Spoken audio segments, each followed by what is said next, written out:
Hey, race fans, Hall of Famer Darrell Waltrip here. You know it's time to drop the green flag on another edition of Leaning Right and Turning Left with Sadler and the Senator, powered by Pace-O-Matic. So, hey, pull those belts tight one more time. Here's my buddy Hermie, Sadler, and Senator Bill Stanley. Boogity, boogity, boogity. Let's see what they have to say, boys and girls. I'm Virginia State Senator Bill Stanley, and I'm leaning right. I'm former NASCAR driver and Fox TV analyst Hermie Sadler, and I'm turning left. And you're listening to Leaning Right and Turning Left with Sadler and the Senator. Powered by Pace-O-Matic. You always get that in, don't you? My racing career has taught me, if nothing else, always get the sponsor mentions in. See, usually in politics, it's paid for and authorized by Stanley for Senate. But you know how to get that sponsorship. Got to get it in. Right in. And Pace-O-Matic, Powered by Pace-O-Matic. and they're a great company, are they not? Great company. Been great to work with. We share some common causes, and we appreciate them helping us give us this platform to continue our message and bring on some cool guests like the one we have today. Right. And you know, you and I talk, we're getting paid for doing what we do on the phone every night, giving each other crap. Most every night. Most every night, yeah. Well, I can't let you go 3 days because then you get yourself in trouble and I've got to fix it. So I get paid to do this? Yeah, you get paid. Okay. Yeah. Good. It's called a rent check. It's a small to moderate fee. Now, ladies and gentlemen, today we are not recording high atop the Stanley Law Group skyscraper overlooking beautiful downtown Richmond, the capital of the Commonwealth of Virginia. We're in the Danny Marshall building in the Stanley Law Group Conference Center. And the reason why I say that is not that Danny has bought the naming rights, which are still available. Naming rights are still available. I mean, it's a lot of competition, but Danny owns this building, and he's my landlord, so I can't call it the Stanley Law Group skyscraper. But so right now, for this episode, we are in the Danny Marshall building. So that was part of the rent agreement when we did the contract. But you've been telling me all this time that you owned all this stuff, Bill. He can own all this if he wants to. Yeah, that's part of the contract. Rates right now, we can get a loan today. Yeah. And ladies and gentlemen, so we've been talking as we've done these podcasts, and I think we started in the first one where I said that Hermie has a Rolodex the size of a Ferris wheel. My Rolodex is more like a pamphlet.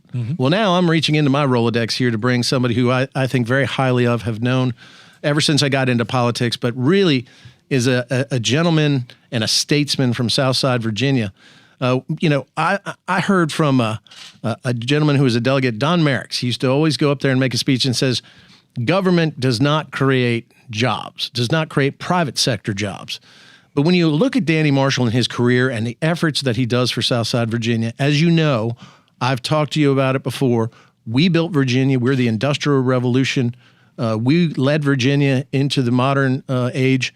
And then when NAFTA, North American Free Trade Agreement, and CAFTA, the Central American Free Trade Agreement, came in, the government told us, they said, hey, this is going to be great for you. And what we watched was all of our jobs go away. But there's been one person, and I've been happy to stand shoulder to shoulder with him, who has worked so very hard to bring back industry, to get our young people educated, to stop the outflow of our population, and to bring people back into Southside Virginia, which in our area is Danville, Martinsville, and then west to Grayson County. Danny Marshall has done probably more to bring jobs back to Southside Virginia than anyone I know. So when I listen to what Delegate Don Merrick used to say, that government doesn't create jobs, well, Danny Marshall does. And Danny Marshall is a stalwart and a real champion for Southside. He's somebody I look up to.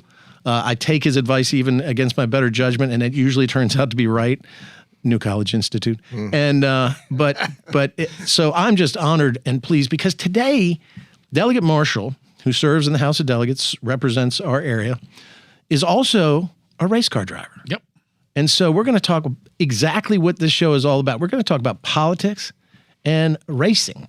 And so what better a guest to have than Delegate Danny Marshall. Danny, welcome to the show. Well, thank you so much for y'all hospitality, and this is a great venue. I've never done one of these before, so this is pretty fun. In your own building. I know.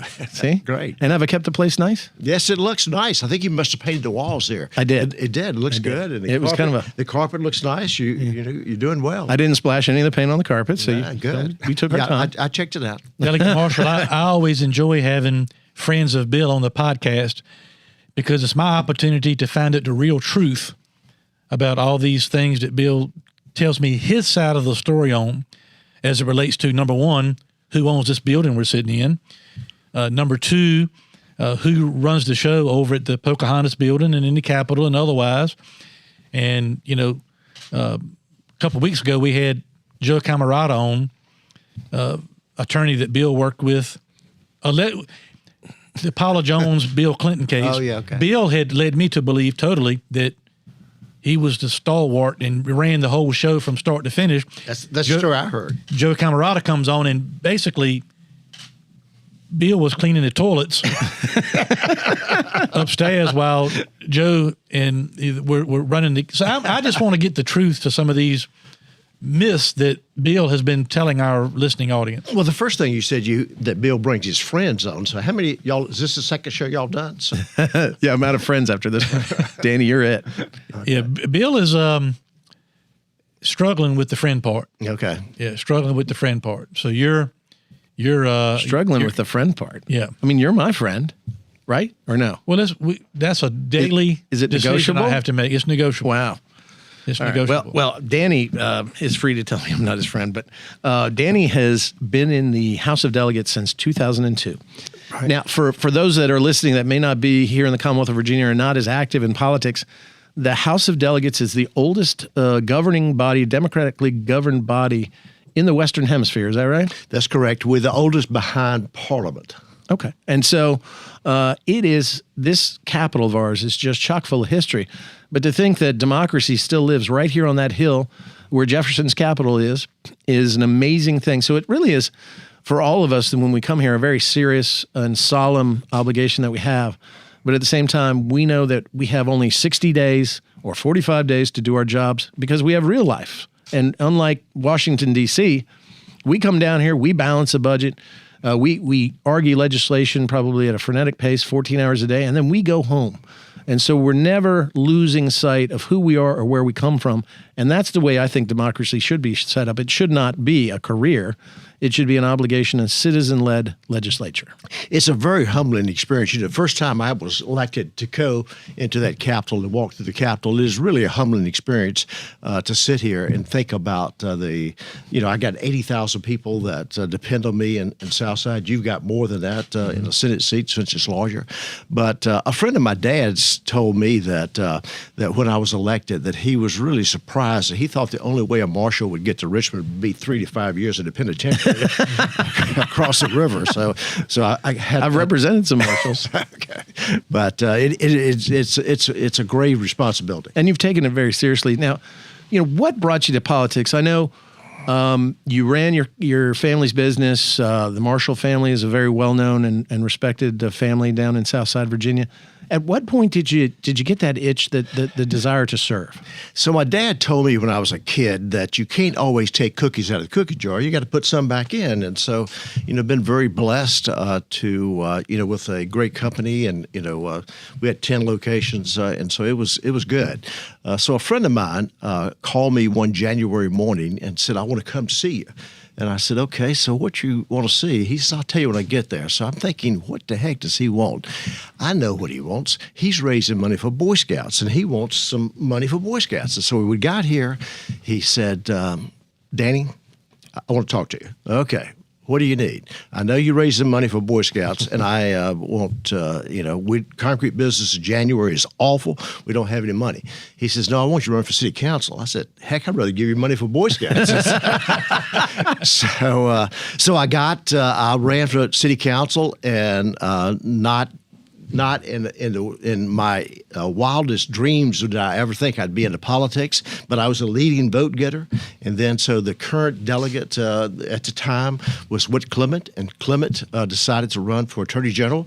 So the same guy came back to see me, and I said, "No, why are you here? You're raising money for Boy Scouts." "No, I want you to run for House delegates." And so I ran, and here I am. You should have just written checks, I guess. You'd have a nice life. Well, my wife would have liked that a lot better. Now, not only that, though, when we set the stage, Danville is not a Republican area per se. In fact, you're a Republican, and they routinely and by sometimes wide margins vote for Democrats. They do, and thank goodness for parts of Pennsylvania and parts of Henry County. I have won Danville probably as many times as I've lost it. If I had just Danville, I would probably not be sitting here. Most cities are democratically run. And I represent Danville as well, except for 2 precincts when they did redistricting. Yes. If you remember, I was here for 1 year. They redistricted me in with another Republican, and I moved south to run against a 17-year sitting Democrat senator, and they said I could never win, and I won by 644 votes. But I got smoked by over 1,000, maybe 1,200, 1,500 votes in Danville. I've won it once, Okay. and I think I was unopposed. Okay. So they didn't have another choice, but I think Mickey Mouse or Donald Duck came in a close second. So I won Danville this past November. So it's I think that the most of the issues, you mentioned jobs. Jobs is not political. I mean, we don't create Democrat jobs. We don't create Republican jobs. We're just trying to create jobs. And so I think people understand that that's what my whole purpose is trying to bring prosperity back. You mentioned about, Danville. Dan River Incorporated had 12,000 jobs at one time in the city of Danville. And as Ross Perot said, when NAFTA was going to pass, you're going to hear this giant sucking sound. Well, I know all of our districts, up and down 58, you could hear it. I mean, 12,000 one day, 6 months later, all gone. Yeah. So, the city of Danville went through a heck of and still going. 10% of the housing in Danville was vacant. People just left. 4 schools in the city closed because of population leaving and the kids leaving. So, the whole point is trying to bring prosperity back to our part of the state. I'm thankful that we have people that own and operate businesses in the legislature. We'll talk later a little bit about the ongoing litigation that Senator Stanley and I have against the Commonwealth of Virginia, but it's all based on trying to protect the rights of small businesses. And I bring that back because for the people that don't know that may be listening, what is your family business and what are you involved in that regard? So my family business is America's success story. My grandfather that I never knew, he died when my dad was 16, had a mule and a drag pan, and he would drag sand out of the creek, and load it onto a wagon and take that same mule and drive it into Danville and sell sand. And so then my father started a concrete business in 1960, and then my brother and I bought him out, and so we ended up with 10 concrete plants from South Boston all the way to Wytheville, and I had 2 block plants. We had 180 employees when we sold everything in June of 2006. Timing was great. Mm-hmm. So, Yeah. I mean, economy was going like this, and it did a nosedive. No fault of anybody's except the not so great recession. They call it the Great Recession. I've never heard of a Great Recession. The not so great recession of 2006, 7, and 8. So that's what we did, and so it was. The timing was great.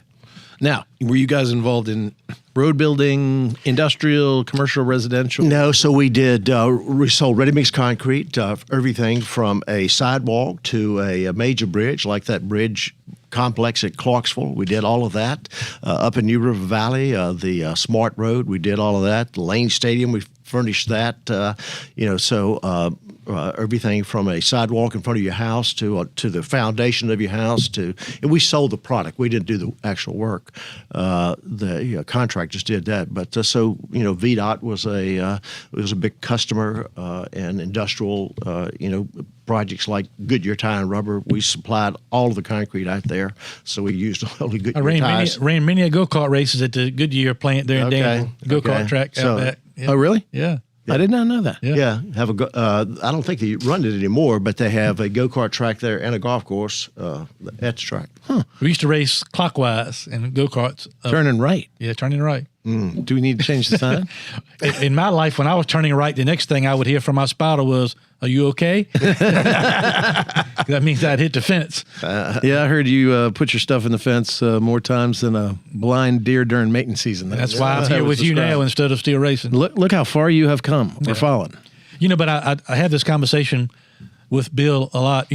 I've been involved with coming to Richmond and trying to, you can call it lobby, advocate, whatever you want to call it, on behalf of our business. We're in the truck stop, convenience store, business, restaurants.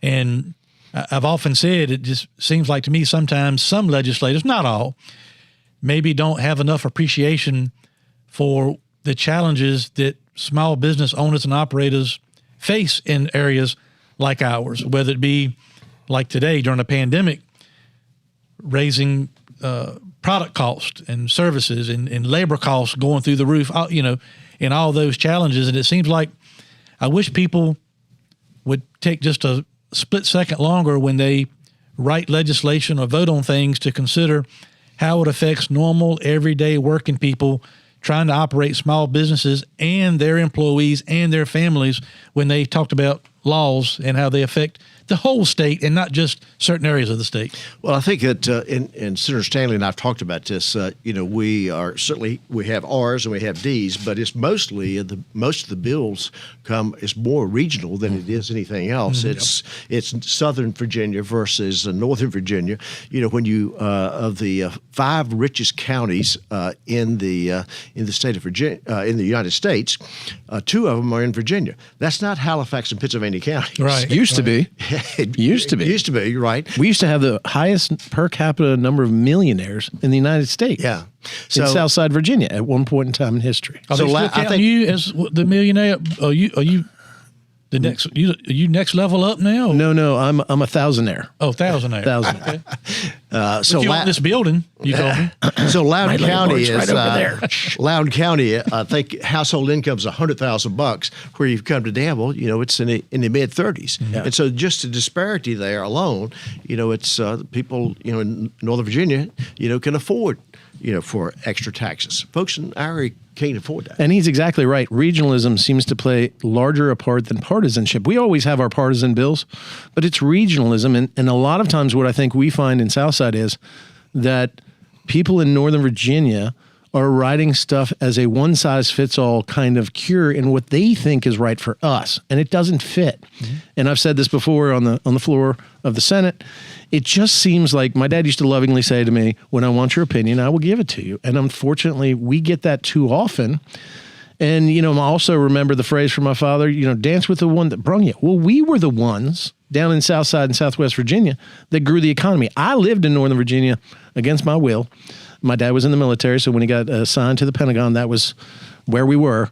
And but at the time, in the 70s and 80s, there were a lot of farms and football fields. It was the rural area, and so we would come and vacation down where our family was down here. In Martinsville, Danville, those were the places to be because it really, really was the center point of the Commonwealth of Virginia.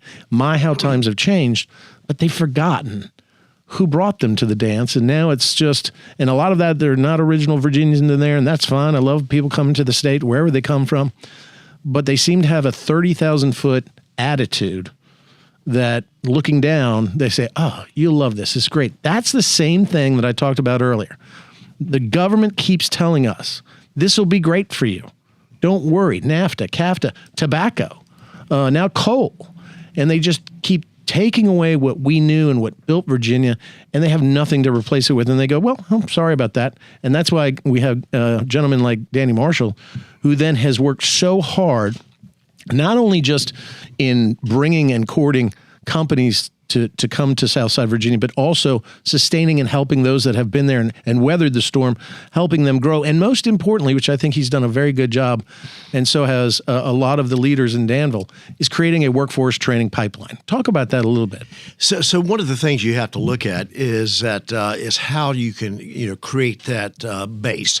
Again, when you lose a company like Dan River, 12,000 jobs, that's 12,000 households that were paying taxes. That was 12,000 also, people that had, kids that were going to school. But you also, then you lost all of the income tax the sales tax that was coming into the state where they would go out and spend money. It was the property tax for all that. So, again, that's why, Danville went from one of the best financials to the bottom. So we're making progress and step by step. And one of the things, like Senator Stanley mentioned, is that community college. Community colleges in rural Virginia play a vital role in transforming a community.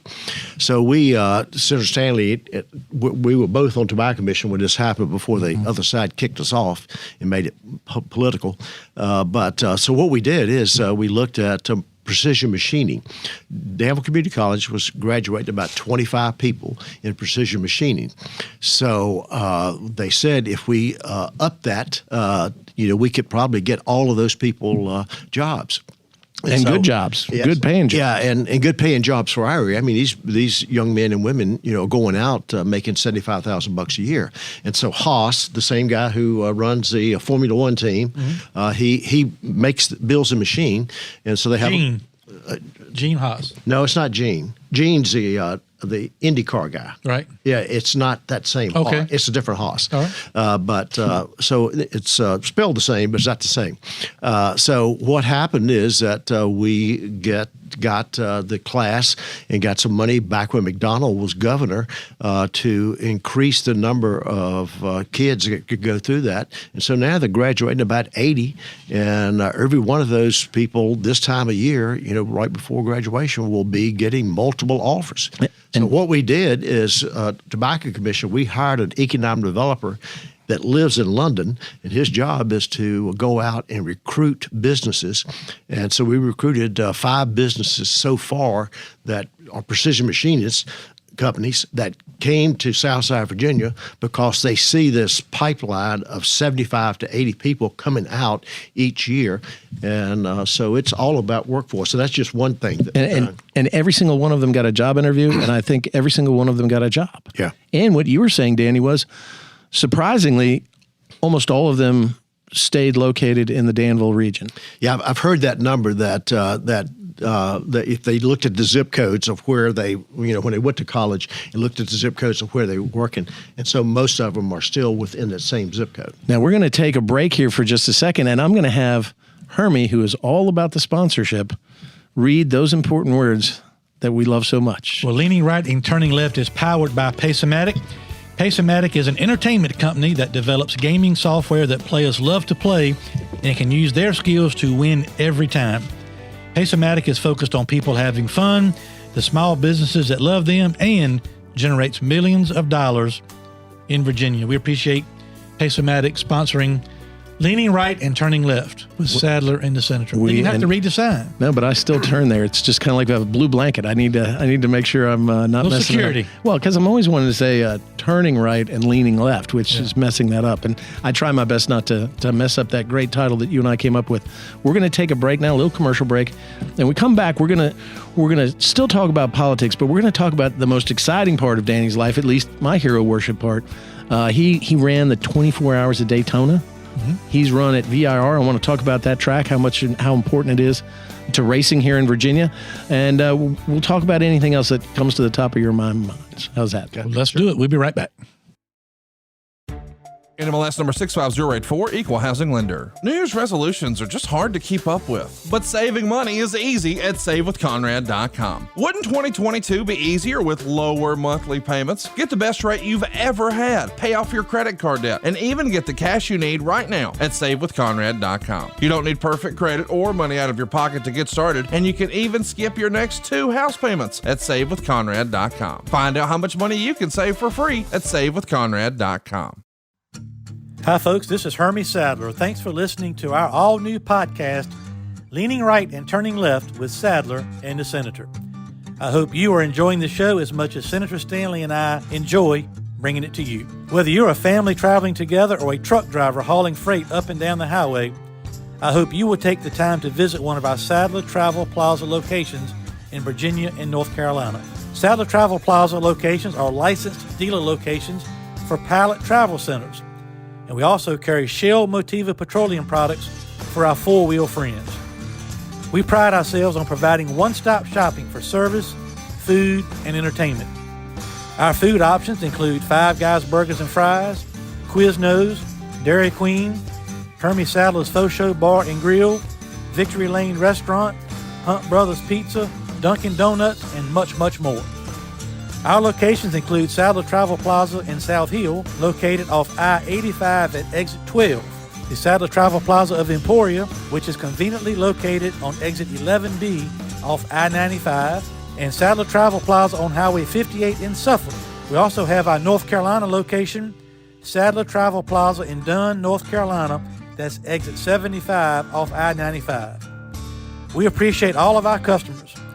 And Bill and I appreciate you listening to Leaning Right and Turning Left with Sadler and the Senator, powered by Pace-O-Matic. Welcome back. I'm Virginia State Senator Bill Stanley, and according to this sign that I keep looking at, I'm leaning right. And I'm Hermie Sadler, and I'm turning left. Great guest today, Bill, old friend of yours. Indeed. Delegate Danny Marshall, Hero. who was brave enough Yes. to get in the hot seat here. He came to On get the a rent podcast. check, and we said, "Hey, have a seat." So no, and again, So this is not actually your building. not yet. Not yet. No, I have a lease purchase. I do. And I love this building. It's perfect. You know, I do a lot of business, law firm business here at the Stanley Law Group in Richmond, and it was unethical in my mind to use my office in the state Senate office building. And so Danny had this and was gracious enough to gouge me on some rent and really overpay what is normal rates. But I mean, what a beautiful location this brownstone is.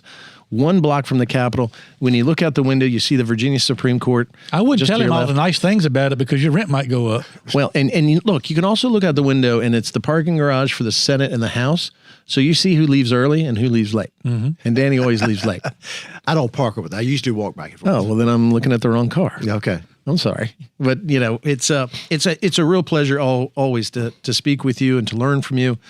You've taught me a lot, and you've been a great guidepost in how I've learned how to manage being in the Senate. I think I came in here with maybe a little too much vigor and maybe a little spastic, and Danny has been a very good calming influence. For sometimes, you know, I want to run into the fire and he. So Danny, he showed me how long did it take you before you to sit Bill down and say, Bill, sometimes you just need to sit down and shut up? Well, so the issue is we have it right now. You know, you have all these new freshmen that came into the House, and one of the things you got to draw that line is you're not campaigning anymore. Now you're legislating, and so and they are two vastly different things. That you are elected now, so now you've got to govern, and so that's a big issue. Well, and not only that, when you come in, sometimes you feel like you had a mandate because you won something. And a lot of these young legislators that are coming in, they read what's in the paper. They know they're going to get some press. They know they're going to be, you know, it's a divisive issue or topic, and they run with that. And ultimately, what they then walk out with sometimes in the first legislative session is nothing. What you really learn is by going through your district, I think, as Danny does, taking the temperature of the residents, the citizens, but also really being acutely aware of what their needs are, and then coming back here, drafting legislation to try to address those needs and make their lives better, make their economic situation better, make their social situations better. If government gets into those kind of issues, we try to stay out of that as much as possible. And that's where you become an effective legislature and a legislator. So I had to learn, and the answer to the question, which he was very nice not answering, was about an hour after I got here. Now, the good thing was... Took that long? Yeah. I was elected in a special election. Our friend Robert Hurt was elected to Congress. I was talked into running. I ran. So when I got in here, I was, as the first podcast will tell you, I was sworn in that morning. That's when my mom dropped the F-bomb right there when I got sworn in that story. And if you haven't learned to it, if you haven't listened to it, all our podcasts, you can go back and listen. So definitely listen to that first episode to hear the story of Hermie and myself. But I didn't have a chance really to get in trouble. I could only file 8 bills. I didn't know what I was doing. I mean, it was pretty obvious I didn't know what I was doing. But it was great to have Danny Marshall right there telling me to shut up and listen. And I think Danny said 3 things to me. He said, make relationships, learn the rules, and then shut the hell up. Yeah. And then at the end, I said, Danny, how'd I do? And he said, well, you did the first 2 really good. You didn't listen to me at all on the 3rd. Yeah. So, but again, you know, Danny, you came in 2002. I'm assuming at that point in time it was a Republican majority? Well, it was. And so the interesting part of 2002, there was 21 of us who came in the House in that year, and we were sworn in 02 rather. And so of that 21 that was sworn in, there's only 2 of us left in the House. And then Cosgrove and your side and McDougal, they came in also. So, you know, people say we need term limits. Well, we have term limits. You know, they either self-imposed or either the voters imposed it on them. So the issue then was that was right when you had the many years of Democratic control, and then Vance Wilkins, who was the Speaker of the House at the time, went and all over the state and recruited candidates, and then took the majority. And so so I was in the majority all the way up until the 2020 bloodbath, and so it was. And at one point, you had pretty much a veto-proof majority for the Republicans. Yeah, at one time we had 67, which was not good. You don't get a lot of.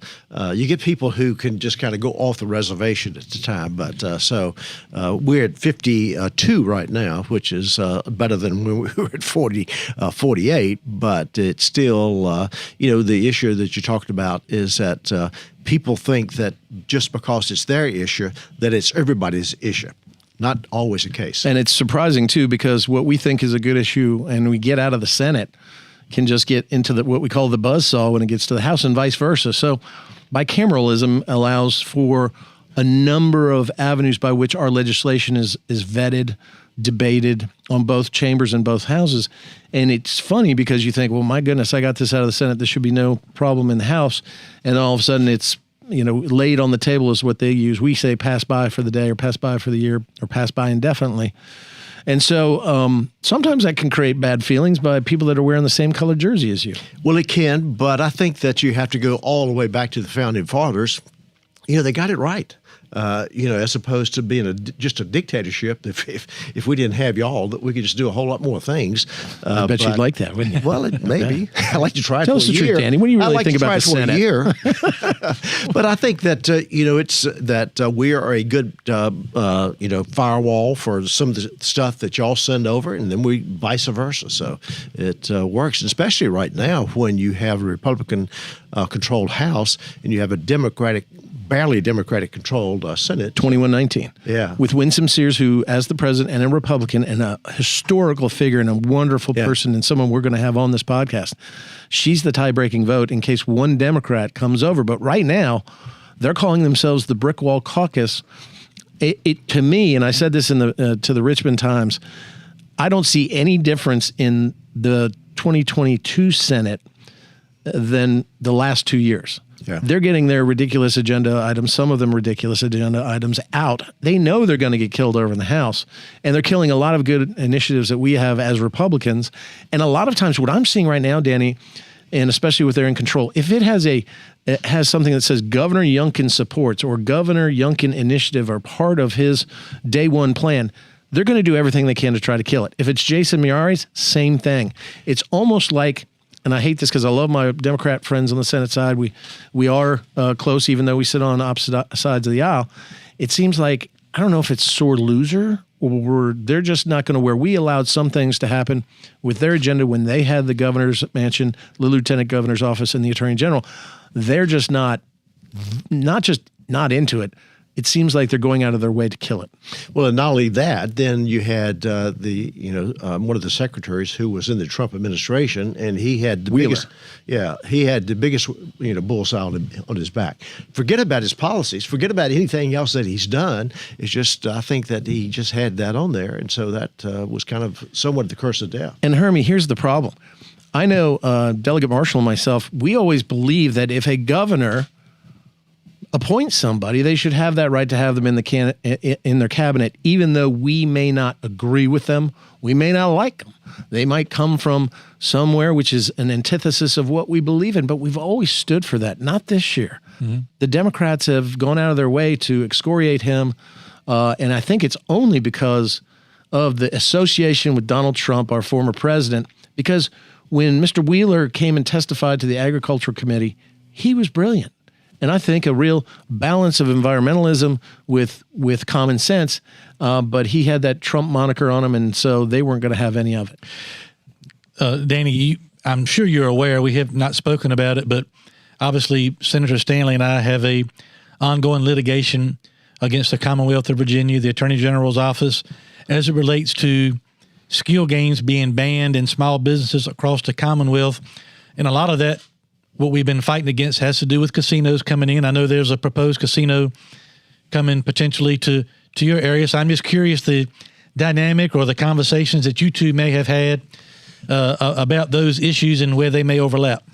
So I had a phone call from the Bristol boys. I guess that was the year before the casino bill came forward, and they wanted to come and talk to me about adding Danville to the casino. And they were looking for areas that were distressed to a certain degree, and so I said, let's don't talk to me. So I set up a meeting with the city manager, the city mayor, city vice mayor, economic developer, et cetera, and they pitched the idea to all of us, and they liked it. They liked the idea, but I told the folks from Bristol, I said, the only way I'm going to do this is that it has to be a local referendum. Now, in General Assembly, we could have done this a number of ways. We could have passed a bill in the General Assembly, and it would have been law, and not even have to worry about the locals. We could have let the city councils choose and not let the locals. But I thought this was a big issue, and so it needed to go to the voters. So long story short, what happened is that the legislation that was passed allowed the city council to go out for a request for proposals. They hired a consulting group out of New Orleans who, you've never done a casino, you don't know what you don't know. So they hired this group, and they kind of helped formulate a plan for Danville. And so they did a request for proposals. They got 8 proposals, and one of the city council guys told me it was 50 pounds of paper. So then they narrowed it from 8 to 4, and then the city manager, I thought, did a good idea. He went back to the 4, says, all right, you're now the 4, anything you want to do to sweeten your pot. Caesar says, you choose us, we'll give you $25 million up front, which is pretty unusual in economic development. Most of the time, the money is going the other way. It doesn't come this way. And so they bought one of the sites in the city of Danville, where Dan River was located, about 80 acres. They need about 20, and so they purchased it there. In the process right now of taking down the old structures for what used to be a textile mill, and they are going out for bid. In fact, the contractors should be known by the middle of next month. And so this is a project that originally it was going to be $350 million and 1,300 jobs. Now they've upped that to 500 rooms, and so now it's a $500 million project. And so a $500 million project anywhere. I mean, the high school band comes out and plays for that one. So it's good. It passed by the voters by about almost 70% of the voters said yes. And my perspective was, and Danny and I were at I think one of those legislative breakfasts. The Chamber of Commerce. That's right. And it was March 14th. Wow. Do I need to apologize? It sounds like it's ingrained in your head.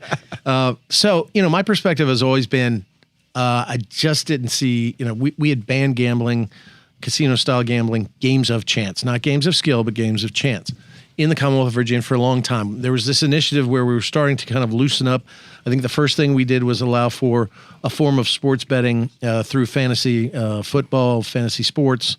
That kind of opened the door for then online betting or that kind of thing. Then we did pari-mutuel. We said, well, we'll stop there. We'll do, we had pari-mutuel before, but then it was in historic horse racing and what became of Rosie's. Now, at that point, I was kind of against it. In fact, Rosie's came down and visited with me in Danville, and I just said, look, I don't think, because of all the good work that Danny had been doing, that we all had been doing to try to restore our economy, we knew this was a generational thing, a long-term strategy. I just thought we were short-arming it and saying, well, this isn't happening fast enough, so let's put a casino up. Because, you go to Cherokee, North Carolina, you don't see a lot of industry in Cherokee, North Carolina. It's the casino. And I was afraid that it would stunt the growth, the economic growth, the long-term growth that Danny was having. And I just have a fundamental, a principle against that type of game of chance. So my story is kind of similar to Danny's. The Bristol boys, as you said, called me at a tobacco commission to come visit with them. And I walked in, I was late, I had court, and I walked in, I opened the door, and there's Senator Bill Carrico. And if you know Senator Bill Carrico, he's one of my best friends. He was my seatmate. He's a former state trooper. He's about 300 pounds of muscle and brain and smart, but he talks like this. And he's very evangelical, very religious, a man of great faith. And when I opened the door, I looked and I said, what are you doing here? And I sat down and they said, hey, we want you to carry the casino legalization bill in the Commonwealth of Virginia on the Senate side. And I said, me? And I looked over at Bill Carrico and he goes, Bill, I'll carry it only if you carry it with me. And I looked at Bill Carrico, and we joke about it to this day, and I said, Satan has had his way today with you, Bill Carrico. I've never heard this story. Yeah, well, and I politely rejected that offer, and because I just didn't believe it was the panacea that would solve our problems. And so that was the stance I took. Understanding, I mean, when you listen to what Danny said, that kind of investment in Danville, those kind of jobs, are significant. I just, in my mind, think, when we talk about that workforce pipeline, I don't know that any of our children wake up and go, man, when I grow up, I'm going to be a pit boss. And remember, this is an industry where the house always wins because it's a game of chance. Right. And so, my concern was that. I still have those concerns, but I think Danny was right when he made that it wouldn't be the General Assembly making this happen, that the voters would decide. I always believe, we even have a bill right now where Martinsville City, the great city of Martinsville, may revert from a city to a town. Well, the town council members, 5 of them, are making this decision and have not had a lot of public input. And so Danny and I have a bill that say, let the voters determine the fate of their city, because I believe Martinsville is coming back. Mm-hmm. And so when Danny did that in the casino gambling, I thought that was the right thing to do. And the voters spoke. And clearly they had a different opinion than I had, and I respect that 100%. I'm still against gambling, but I was not. What I really hated was when they banned skill games, because I think when you're letting some of these out-of-state interests take over, part of what they want is they want to dominate the field.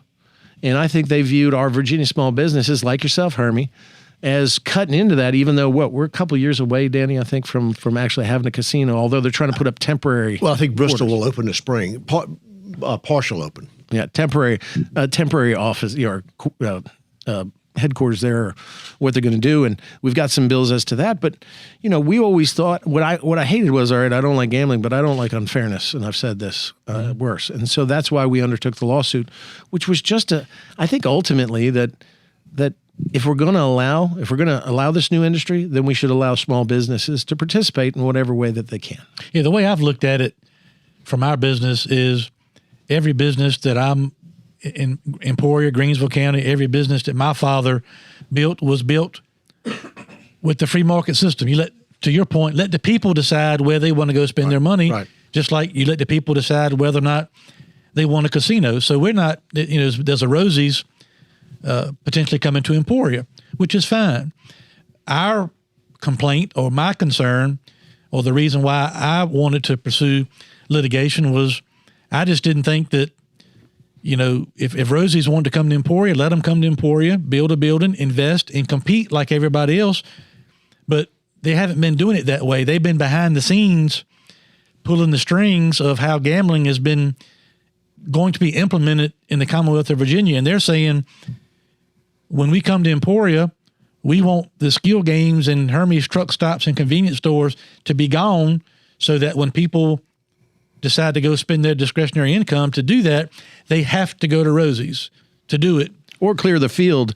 So when they're building, they say, hey, by the way, now that we've got the casino, we made this investment, let's put some games of chance or VGTs or slot machines in some of these convenience stores. Right. And that way they dominate the market. It's one or the other. So my dad's always said, don't ask me a question if you don't want to hear the answer. And I've never asked you this, but what is your opinion of why can't casinos, and in the case of Emporia, why can't Rosie's come in and operate and just like everybody else, let them operate like we've been doing? Why do they have to have it all?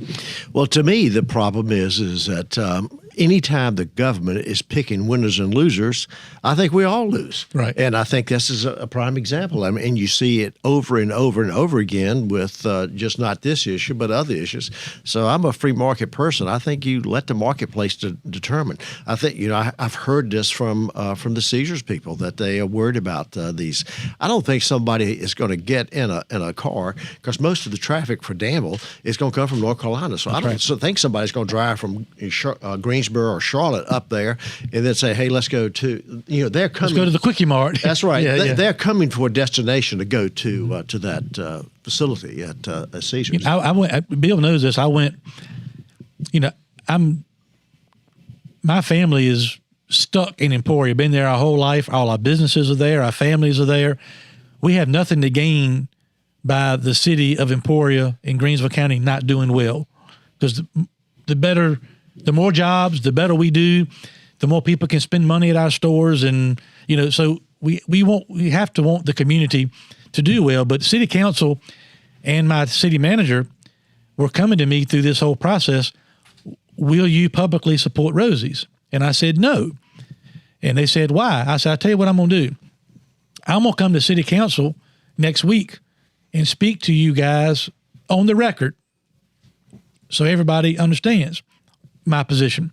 So I go and I start talking, and I say the same thing I just said. I said, if the people of the city of Emporia voted by about 55% to bring Rosie's to Emporia, okay, so that's a done deal. I said, but the reason why I'm not going to publicly support it is because they're not coming here trying to operate under the free market system that everybody else in this town operates under. They have a government, what I view as a government-enabled monopoly, on games, which is going to hurt me in a lot of other ways. So that's why I'm explaining to them. I said, if they would just come and operate like everybody else, I'll support them. But if not, I don't support them.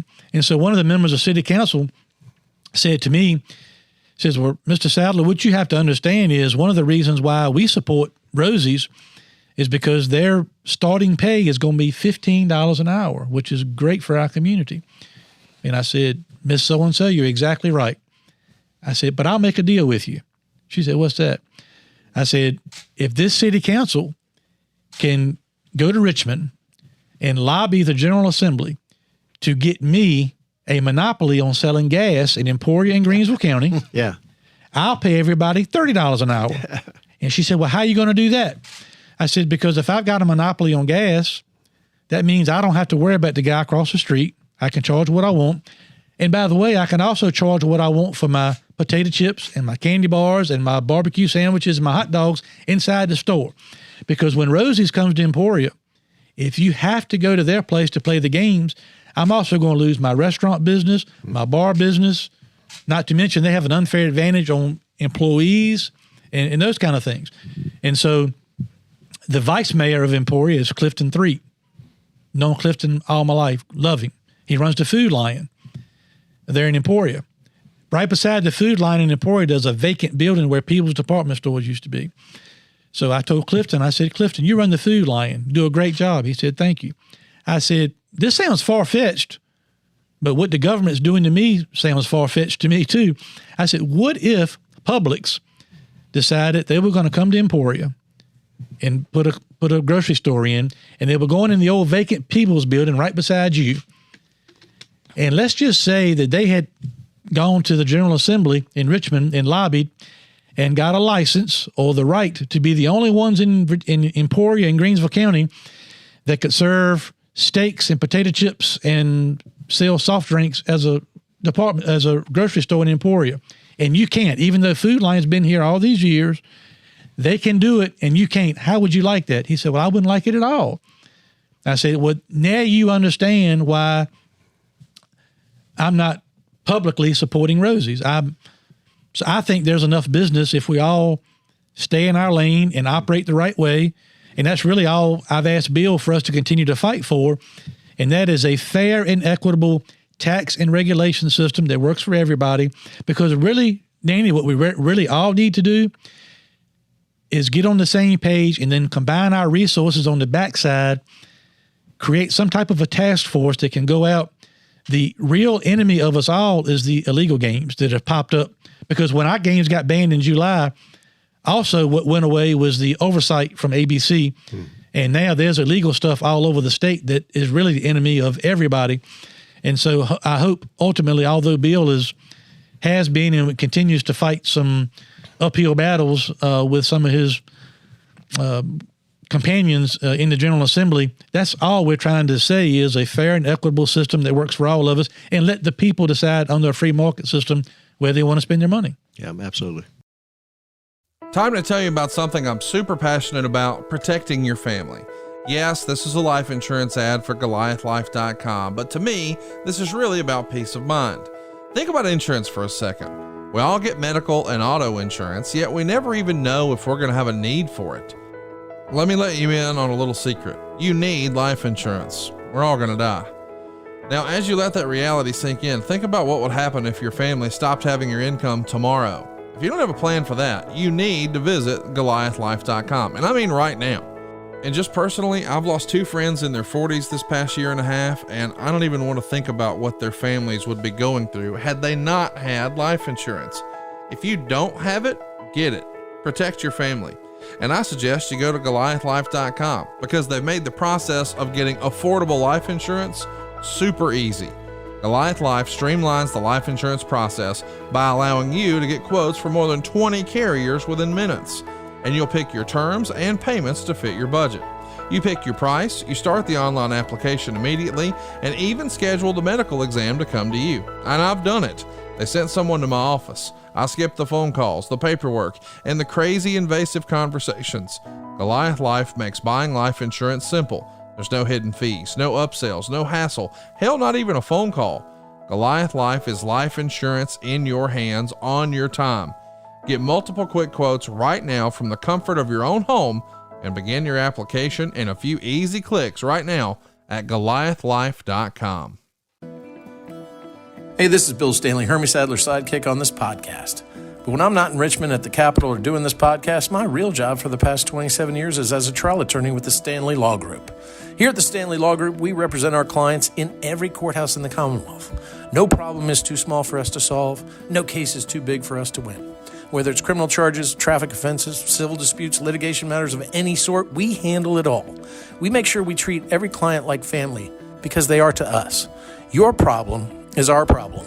Your success is our success because we hate to lose more than we love to win. And believe me, we win a lot. Don't believe me? Go ask Hermie. I'm his favorite lawyer. Give us a call at 540-721-6028 and let us help you. Or visit our website at www.vastanleylawgroup.com. At the Stanley Law Group, we'll make sure that we are the lawyers that you swear by and not at. We continue to fight. We've got a preliminary injunction, and I think it really is a government overreach and fundamental fairness. And you hit the nail on the head. And I think they all can live together. I know the guys in Franklin County in flip-flops and cutoffs may not go to the casino in, let's say, Bristol or in Danville, but they shouldn't be shut out of the market. And in the same way, the small business man or woman shouldn't be either. Now let's talk about something fun. Yeah. Racing. And Danny really enjoyed just you and I talking over top of him right there. He just kind of sat there and said, okay, I'll get to something. Yeah. Well, look, but honestly, I appreciate where you stand on that. I mean, when you got somebody most of the things that I've learned, and I've learned a lot of things the hard way about politics and government and the law, it's comforting to have people over there that you've got to do what you think is right for the majority of the people in the area that you represent, but you also have eloquently stated your principles on the free market system and capitalism and all those things.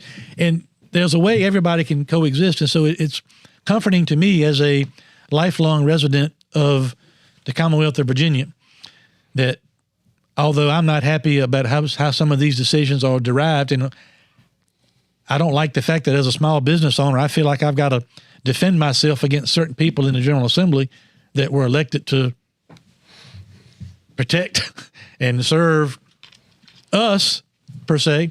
But it's comforting to have somebody like you, Mr. Marshall, there that's run the businesses and understands Southside Virginia, Southwest Virginia, and some of the battles we face. So thank you. Well, thank you. Thanks for that. Now, look, this is where I want to talk about the interesting stuff. Politics is interesting, and certainly the lawsuit has interest of a lot of people. We get asked about it a lot. But we've got a great racetrack down in Danville called VIR, Virginia International. Are you the track record holder there, Bill? I am not the track record holder, but I do hold the record for answering more phone calls from Connie Nyholm, the owner, than any other legislator, and getting more things passed that she demands me to put in there. This year, we're putting in a camping bill where you don't have to have the minimum number of toilets as a campground has. When it comes across, I need your support because I don't want because the campers have told us something. They do. And so a lot of people come out, and then when they race, they bring their motor coach, motorhome, and they want to just enjoy the experience. And so it's kind of like a quasi campground, but we have regulations on campgrounds on how many toilets per person capacity you have, and that is affected on these racetracks, not just VIR, but others. But, you went, I think it said you went to Virginia International Raceway as a little boy back in 1957. Describe the course itself and your early memories of VIR. So when I, as a little bit older than 1957, so when I went, my friend and I joined the Civil Air Patrol in Danville, and so the head of the Civil Air Patrol was named Colonel Paul Rimbold. He also, at the time, was the operator of VIR. So he had all these young kids out there who wanted to go flying, and the only way you go flying is you have to go out to the track and work. So he had us out there pumping gas, painting fences, and working. I was working one of the turns at the track. They had a Packard ambulance, and so the SCCA rules, Sports Car Club of America rules, were that the ambulance had to be running on the first lap. So this thing was a World War II Packard ambulance. It's about as long as this room right here, and it wouldn't crank. The only way you could get it crank is you'd have to push the thing off and throw it in reverse. The old-fashioned way. And so a friend and I, we would get and push the thing and then jump in it and pop it in gear and get it running. So that was, so I did that a long time. So one of those Walter Mitty things you want to do is, at the time when it was right, I was going to race sports cars. So I started racing what at the time, they still do it, is vintage car racing. How young were you? And so I had a 58 Porsche Speedster, and I raced it for a long time, mostly up and down the East Coast. And then, went from this car to that car. My brother had a car also. So we raced, I guess, everywhere from Homestead, Florida, all the way up to Watkins Glen, Lime Rock, every track in between. And then, so you're not a turning left guy; you're a turning right and left guy. Turning left and right. I never just You turned. can't make up your mind, sir. He turns right. He leans right. Way right. I've never done the just turn left. Then the You don't even think about leaning left. Do you? no, but my wife says even when I'm lost driving the car, I always turn right at right. the stoplight. When in doubt, turn right. That's right. So when the opportunity, came forward to drive the 24 Hours of Daytona, one of my deals that I wanted to do. Bucket list. That's right. Yeah. And so What year was that? That was in '92. Okay. And so So you're like 24 years old. a little bit older. 19. And so we did that. We finished I think we finished in 10th in our class. 11th overall. We were 4th in our class. So it was pretty good, first start. So I've done it 12 times.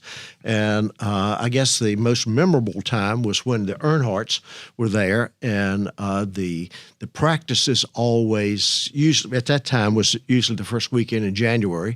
And so Dale Sr. and Jr.'s garage was next door to us, and a guy named Andrew Pilgrim that we've known forever was driving with him. So we got to talk to Dale Sr. and about driving a car. He's never driven a car that had that much grip, because it's so much more, about the same horsepower as a NASCAR, but it had so much more grip. And Lower center of gravity, too. That's right, and it would turn so much better than like a stock car. So he says the thing that's going to worry me is the rain. I've never driven in rain.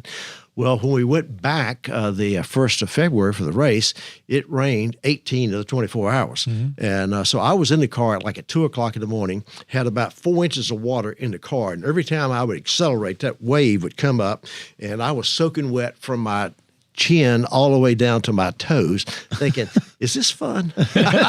Sure it is. And so then I look out in the infield at Daytona. I look off, and here comes a Corvette number 3, and you got that open face helmet, and That mustache, yeah. and there he goes. And If you're like me, when you looked in the rearview mirror and saw that black GM number 3, mm-hmm. I leaned to the right and put the flasher on and let him go by. So he figured the rain out, and he figured the out pretty well. So that was a real pleasure. So it You was. didn't put the bumper to him? No, we don't do that. Yeah. I mean, because the problem is when he puts a bumper. He's not having to pay for that bumper. That's right. I've got to pay for that damn bumper. Makes a difference. doesn't It does make a big difference. Senator Stanley is going to get a big lesson in it this year with Sadler Stanley Racing. It'll be one of the first owners that totally has his eyes closed the whole time and then says, how do we do? How do we do? How do we do? Now, how do you get to the 24 hours of Daytona? I mean, you're running up and down the East Coast. You're obviously on road tracks. How do you put a team together like that? How many drivers? Tell the people that maybe not as familiar. We've just had the Daytona or the 24 hours of Daytona, and we'll talk about that a little bit. But how do you put that all together, and how does it work out there on the track? So a friend named Weldon Scroggum up in Waynesboro took care of my car. And so he called me, and I said, Weldon, one of the things I want to do is let's go to Daytona for the 24 and watch. And he said, okay, we'll do that. And so we will, and so he was the one who put everything together. And we, showed up with a dually pickup with like a 48-foot trailer, and I had a 20-foot trailer behind. And so that was how we got there. I mean, when we last time. So you weren't created by sponsorships and all that. This was a homegrown effort. Well, it was fund yourself. And so all the way up until we one time we ran 7 cars there. We had 2 Daytona prototypes and then 5 GT cars. We had groups from the England that came over and drove with us, and from the West Coast, and so that was 3 or 4 tractor trailers and all that type of stuff showing up. So we raced in a series called Grand Am that Jim France was his baby, and so we raced all over the United States, and we won a number of championships, like 5 different championships during that time. And so it was good. And so our business model was rich guys who want to go racing or rich dads who wanted kids to go racing. And so we had sponsorship. I mean, First Union Bank sponsored us for a number of years. A company out on the West Coast, RX.com, sponsored us. A huge car dealership down in Texas, Momentum, sponsored us, and others.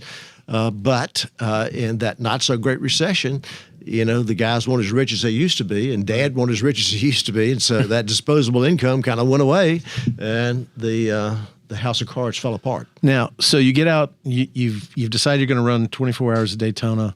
How many drivers? I mean, do they limit the number of drivers? How long do you drive? How do you determine who's going to drive what leg of that race? All right, so it's a different situation. Like if you looked at what happened just a few weeks ago, the pro guys will do it with 3 drivers, and so the non-pros will either do it with 4, either 5. Yeah.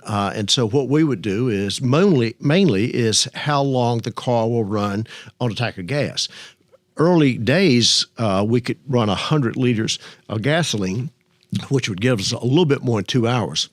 Then they cut that back to 80 liters of gasoline, which would make the car go about 1 hour and 40 minutes. And so we would come in and train, swap drivers, run the set of tires twice, and then fill it up with gas. You could do all that in about 40 seconds. And even early days, we'd even have to put a different set of rotors on halfway through the race. Changed brake pads a couple of times. Brakes have gotten better. Rotors have gotten better. So you could run one set of rotors. Yeah, see, I drove for Bill at Motor Mile last year, and he says we don't need brakes on race cars. He doesn't. That's what I thought. Well, when you go past start finish, even in a GT car, you're going 175 miles an hour. Then you go into the infield right there. We go in the infield right where NASCAR goes out of pits, and so you're going from 175, and that next corner is a second gear corner. So you go running back 60. Less than that. Yeah. So you get down about in the 40s or 50s, and so you scrub off. You're doing 2 Gs and braking down through there. And if you look at tonight, the rotors are glowing red, and so the brakes pads are so much better now than they were even back then. So they will have to last the whole 24. What's the best finish that you made? So we finished 3rd in class twice. That was in 99 and in 2000. And then in 2000, we went. The same car went and won the championship. So your teammates drug you down a little bit? He won the championship. I'm talking about his 2nd and 3rd and 4th place finishes. Well, what we would normally do is hire a pro and put them in the car with us. We mostly ran Porsches, and so the Porsche factory has a lot of pro drivers all over the world. And so it was a guy named Patrick Houseman from the Netherlands would come over and drive with us and others. And so we were at Sebring one time, and he was smoking in the pit, and one of the pit marshals came over and says, "That'll be a 5-second delay on your next stop." I can make it up.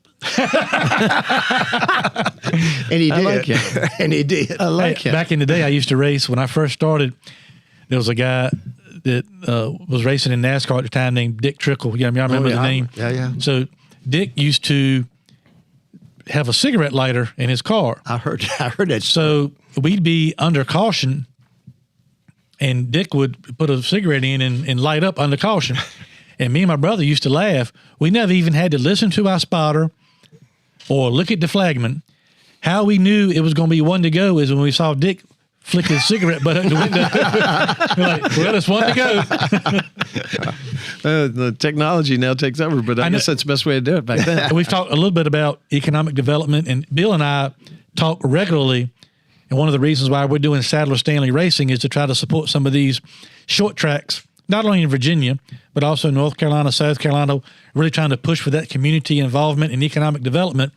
But And the history of NASCAR and stock car racing and moonshine and everything that's great in the world. We talked prior to taping that SRX, Tony Stewart's series, and Ray Evernham's group is coming to South Boston Speedway this year. And I know that's not really all the way to your district necessarily, but good for the area. It will be. It will be. 2 years. Yeah. Good for the area to have a series like that coming to a racetrack like South Boston. So I talked to Ray Abraham. He's at VIR. They have a VIR club, and so if you join, you can go out. They have these VIR days, and Abraham was there back, I guess, it was last summer, and he was telling me at the time that he was thinking about bringing this group to South Boston. I said, well, I got a guy that I think you might want to think about putting in the car. His name is Peyton Sellers. Yeah. And he says, oh, I know Peyton. Yeah. You know, Peyton and then he just won the short track championship. That's right. Yeah. I mean, I think it's the I second tell or you, third time. don't make better.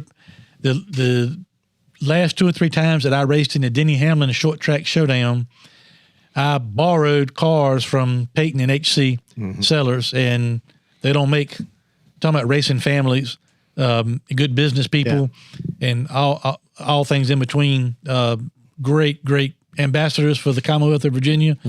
Great racers. They do it the right way, and been great friends with them for a long time. So Peyton drove with us at Daytona one year, and so the agreement was that Peyton was going to bring his whole NASCAR crew down, and so when we first. You go through the tunnel there, and you go out onto pit road, and to see those guys who had been running at South Boston and the other short track, and they kind of look at how big this place is. Yeah. I mean, it's massive. You could put a couple of Charlottes inside of there, but it was a pretty neat experience. That's just, I mean, just think of what that's got to feel like, especially when you win the championship, especially on the history of even the 24 hours of Daytona. But then also knowing that the SRX series is coming to South Boston, you think we can get you as either the Grand Marshal, or maybe get you in one of these cars? Well, I always like to try things. The only thing I need to do is look at the, if I wreck it, do I have to pay for it? So if Read the fine print. You can find you a good lawyer. Maybe we've got one of our Legends drivers in our open wheel modified, the Sadler Stanley SS Racing. Now, this may not be the right time to ink a contract deal, but I think, Danny, would you be interested in, especially around here in some of our short tracks in the Commonwealth of Virginia, maybe you'd definitely be just turning left. It's not as intricate as perhaps a road course, but maybe we can get you into the cockpit and let you have a turn. Sure, give me a call. Well, at a minimum, I'll say this. I'll go on the record as saying this. At the minimum, we can go up and schedule a test day. Just go up and let you. Okay. Now, we're building good stuff. It's all brand new from A to Z. Doug Yates is building 3 brand new spec engines for these cars. We're going to have top of the line stuff, but I think maybe we try to figure out a day to bring the car up and let you test it at South Boston one day. That'd be great. And if it goes well and you like it, I would be willing to give up the seat in the race at South Boston should you decide you want to do that. That's very gracious, but I wouldn't do that. I think that they're not showing up to see Danny Marshall. They go showing up. I will sell any tickets. People will buy tickets to see Hermie. No. See what this is Hermie doesn't want to have to go on a diet, so he fits through the window. You're skinnier.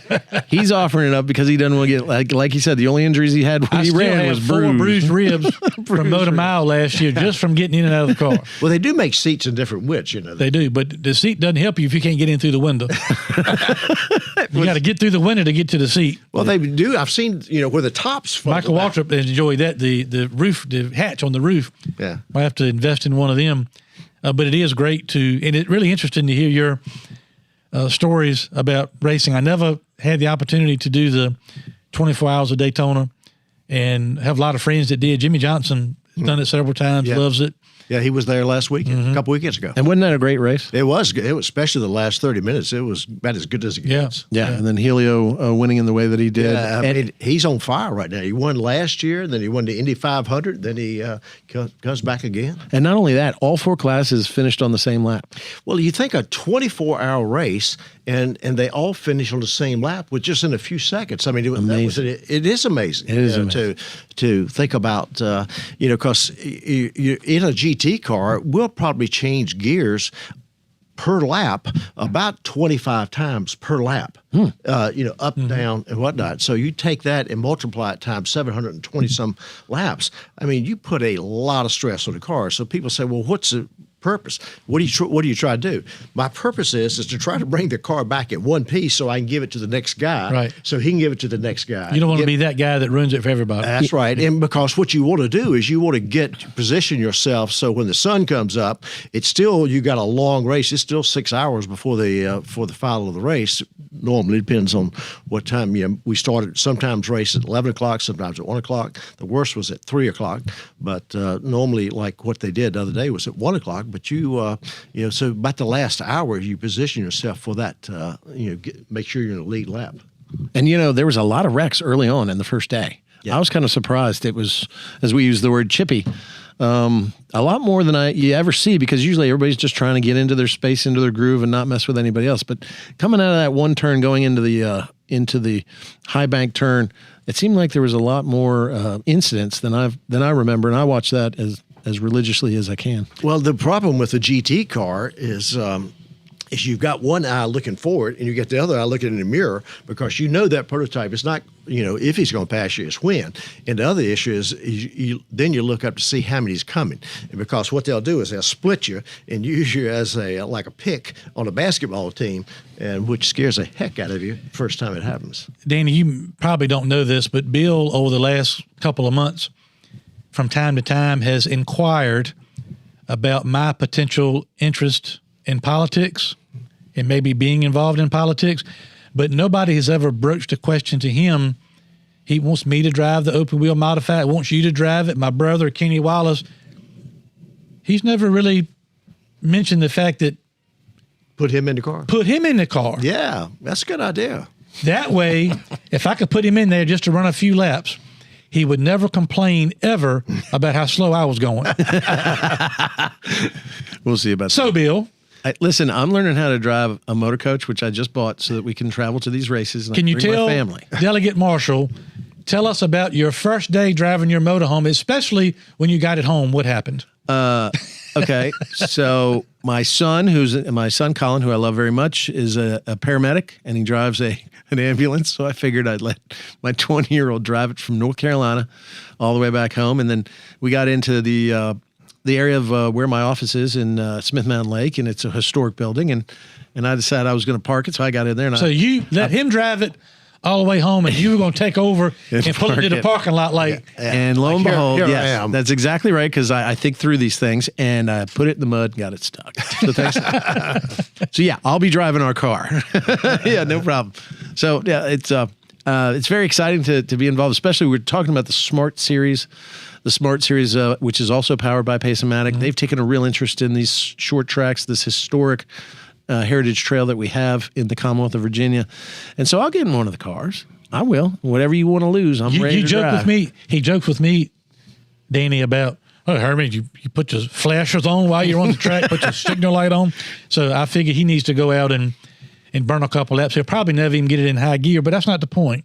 I want to see him not only struggle on the track, I want to see him struggle getting in and out like I did at Motor Mile, so I can have a few laughs at his expense. Well, it's like putting toothpaste back in the tube. Probably a difficult thing, but I'm sure I can manage it. But I will go on a diet. I'll go on one of those Marine Corps diets where you lose like 10 pounds in 4 days. You just eat bananas or something. Yeah. Because I'm not going to let you take pictures like that. Because then again, just like this podcast, this will keep me. I'm going to get a primary.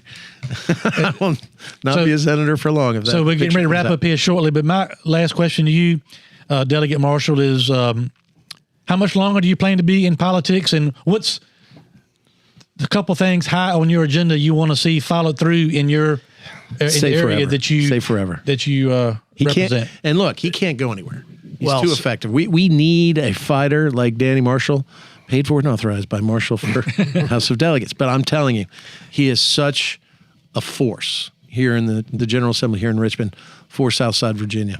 He really is. What's at the top of your list of things? Well, so you want to every get done? election cycle, I say a little prayer to the man upstairs, give me a sign when my time is done. Mm-hmm. And so I'm not quite sure. I hadn't got that sign yet. Mm-hmm. I'm a type A personality, so I can't sit still. And the first day after I sold my business, my wife carried me to a antique shop over in Greensboro, and I thought to myself, man, if this is what I got to do the rest of my life, I'm gonna go to Walmart and be a greeter or something. I just can't do this. So the whole issue that what I have run on all this time is trying to bring prosperity back to our part of the state. Mm-hmm. And so I went to one of those closings when up in Marginsville at Pilatex, when they announced to all those employees, we're closing up, and you could see the fear, and it's burned in my hard drive. You can see the fear in their face. What are we going to do? How are we going to put food on the table? How are we going to, keep the house payments up? And so it's devastating to those families. And so I think that that's what my goal is to bring prosperity back to us. Amen, brother. And you do it, and he's dedicated to it. And we still got a long ways to go. We do. My measurement was always I wanted to get to the state average as far as income, the state average as far as unemployment. We're not there yet. No, we're not. But we're still fighting every day. But we're better off. Yes, sir. We are. And I see us. I think we've turned the corner. Yeah. Before we were kind of going down. I think we've hit that rock bottom, that economic rock bottom, and I see us not just having to turn a corner, but on the way up. And I think that trend will continue. There's a capacity to Northern Virginia. Northern Virginia does things that we're not going to do. So we're not in competition. What we're in competition with is across the border in North Carolina. Right. But I think we're getting a fair look, and I think with Danny's efforts, my efforts, the other members of our delegation who work so hard to bring economic prosperity back to the area, we're doing it slowly but surely, and with the community and the business community who have stuck it out and really want to make a difference, because we're not just doing it for us. We're really doing it for the next generation. And as I always say, so right now, I want to make sure that when we as parents go to visit our children, who are then grown and have their own children, that we're not traveling across the street, across the state. We're traveling across the street. We want us to be able to retain our children, that brain trust and that future for future generations. And these are the foundations that Danny has poured. See that concrete reference? I thought it was pretty damn good. And quite frankly, they're as solid as can be. So, Danny, I want to thank you for this time. I want to thank you for being the greatest landlord ever here in the Danny Marshall building. High atop. Rent's not going down, but you can go ahead and give him a promo again if you like. But I'm just real proud to call you friend, and you're a friend to all. Well, thank you, Bill. Thank you so much, and thank you to Danny, Hermie. so nice to meet you. Well, thanks for the Thank you. hospitality. This has been fun. Yeah. And so if you want to do it again, let me know. Thank you for all you do for Virginia. Yeah. Well, thank you. Yes, sir. I think that there are some people who do it for the right reasons. There's some other who do it for their own personal reasons. Do you want to list any names? No. I think the folks at Southside are doing it for the right reasons, in my opinion. There you go. No, I agree with them because, along. it's very important what we do up here, and that's what makes it even more important is because we have so many people, and the people we haven't even met that haven't come here yet that we want to come here, that we were working for. So it's very important, and he's the chief. This has been a great great podcast. And quite frankly now, Hermie, I'm out of friends. These are all the new guests got to be from your Rolodex because this is all I got. This was a good one. Oh, yeah, this was a great one. This was a good one. As we leave here today, sitting high atop the Stanley Law Group building, it's going back to being the Stanley Law Group building, here in the Stanley Law Group conference room and recording studio, I'm Virginia State Senator Bill Stanley, and I'm leaning right. And I'm Hermie Sadler, and I'm turning left. Thanks for tuning in to Leaning Right and Turning Left with Sadler and the Senator, powered by Pace-O-Matic. We'll see you next week.